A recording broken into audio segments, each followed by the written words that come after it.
هستن از گروه موافق با موضوع لباس فرم در مدرسه. اولین موردی که میخوام برای عنوان داخل گروه موافق هستن بیان کنم اینکه داشتن لباس فرم داخل مدرسه چیز خوبیه. اول بین دانش آموزان میشه و دیگه کسی به خاطر لباس گیرون یا ساده قضاوت نمیشه.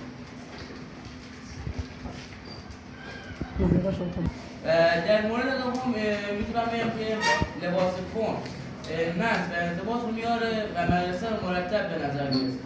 سوم اینکه وقتی همه لباس همه پوشیم تمرکزمون روی درس بیشتر میشه نه روی لباس. علی دستر هستم از گروه مخالف. ناکن اگه بخواید در مورد نظم صحبت کنیم، نظم از احترام به قوانین و مسئولیت پذیری میاد، نه از نوع لباس. خب دانش آموزی که منظم و آگاهه حتی بدون لباس هم فرد درستیه. اگه هدف نظمی میتونی از برنامه‌ریزی آموزش بهتر استفاده کنی، نه اجبار با ظاهر. بعد یه مسئله دیگه که میگه نظم برابری میشه، آیا واقعا ظاهر یکسان به برابری میرسه؟ نه. برابری یعنی احترام به تفاوت‌ها و ایجاد فرصت برابر برای رشد و یادگیری، نه شبیه کردن همه به یکدیگر. نظم هم از آگاهی، مسئولیت پذیری و احترام به قوانین میاد، نه از نوع لباس.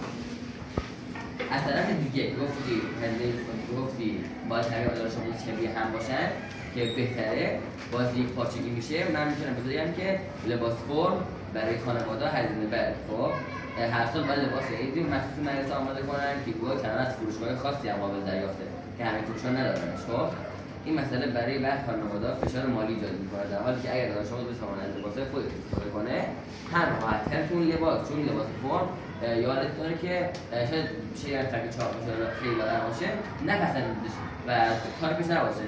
شاید یه نفر که بخواد لباس نرم بپوشه، پس راحت‌تر میتونه اگه لباسی که تو تنشه راحت باشه قطعاً تمرکزش رو اصلا بیشتر میشه و هم هزینه‌اش کاهش می‌یابه. زمانی که تمام شد. در موردی که گفتی برای این لباس فرم یک سال در یک بار در سال خریده میشه یا شاید هم بر سال دیگه‌اش خوب باشه. میتونه به اندازه سایز دلخواه خودش بخره که هم دوباره راحت باشه و هم اذیت نشه. در بحث دیگه گفتی که هزینه مالی. بعد در همون هزینه مالی بعد خواستی یک نفر بیاد به جای لباس فرم لباس دیگه رو تهیه کنه، ممکنه اون لباس در سال چندین بار خراب بشه، ولی لباس فرم یک رنگ و یک پارچه به همه شبیه